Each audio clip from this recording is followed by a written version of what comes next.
इथं इथं आजूबाजूला ब्लड वगैरे कंटॅमिनेशन झालं ना, मी एखाद्याला आतमध्ये करलं बघ नाही. चला पाठीमागे चला तिकडे चल पाठीमागे जा तिकडे चल.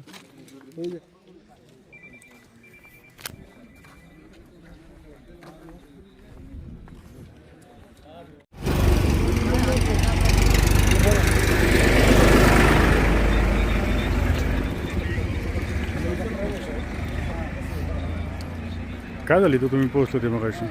आता मगाशी आम्ही जेव्हा आलो आम्हाला कळलं की फॉरेन्सिक विभागाची गाडी पुणे फॉरेन्सिक विभागाची ती गाडी या ठिकाणी आली. त्यानंतर आम्ही माहिती घेतली त्यावेळी असं कळलं गणेश खिंडीमध्ये एक म्हणजे मर्डर केलं की काय असं संशयास्पद एक बेवारस डेड बॉडी आढळून आली. ज्यावेळी आम्ही वर आलो इकडं त्यावेळी इथं काही आता थोडी गर्दी व्हायला लागली. याचे उत्तर पोलीस होते आणि जुन्नर पोलीस आणि टोकवडे पोलीस पण इथंच होते. म्हणजे मला अशी माहिती मिळाली की ही बॉडी काल परवा इथून आणून टाकलेली आहे.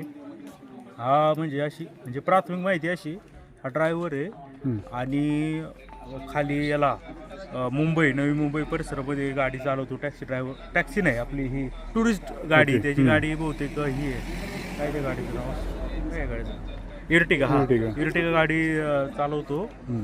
तर ते त्याच्या घरच्यांनी कंप्लेंट केली रबाळे पोलीस स्टेशनला का आमचा व्यक्ती मिसिंग आहे म्हणून.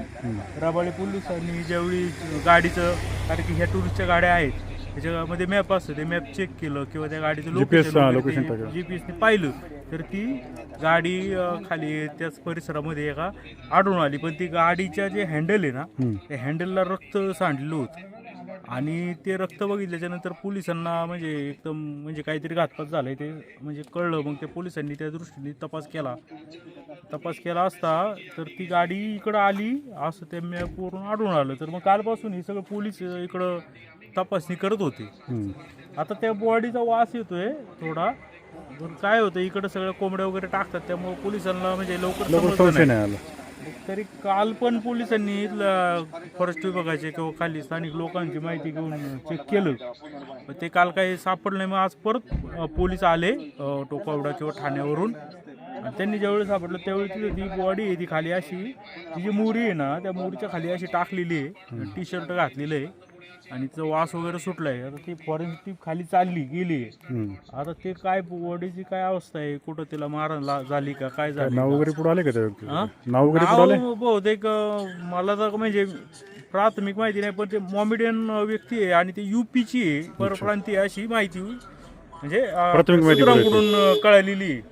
मग ही तीच व्यक्ती आहे का आता फक्त हे करायचंय 90% तर तोच प्रकार आहे, मर्डरचाच प्रकार आहे आणि तीच व्यक्ती असं सांगण्यात येतं. पण तरी आता फॉरेन्सिक टीम आता त्याची काय ओळख वगैरे पटवून हे करणारे खाली ठाण्याला त्याच्या नातेवाईकांना देखील कळवलेलं आहे. आणि आता पोलीस सगळे आता काय झालंय का ही जी गणेश खिंडी याच्यामध्ये कोणता विभाग ओतूर पोलीस ठाण्याच्या अंडर येतो कोणता जुन्नर पोलीस ठाण्याच्या अंडर येतो हद्दीवरून थोडासा समज किंवा संभ्रम आहे ते एकदा चेक करतील. आणि आता खाली फॉरेन्सिक विभागाने कामही चालू केलंय.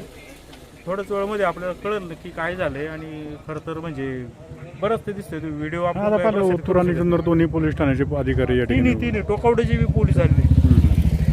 पण आता टोकावड नाही ते बहुतेक ओतूर किंवा जुन्नर हे दोनच हद्दी असतील ना. हा ओतूर जुन्नर टोकावड्या का कारण खालून त्यांना सांगितलं ना इकडे चौकशी करण्यासाठी म्हणून ते आज काय मला वाटलं चालत यांनी पाहिलं. खाली डोकवलं त्यावेळी ते प्रेत आढळून आलं. आत्ताच 1-2-3 तासापूर्वी ते कळलं. ठीक आहे आपण थांबूया आणि पाहू सगळं पुढं काय घडतं त्याची ओळख कशी पडते ते सगळं.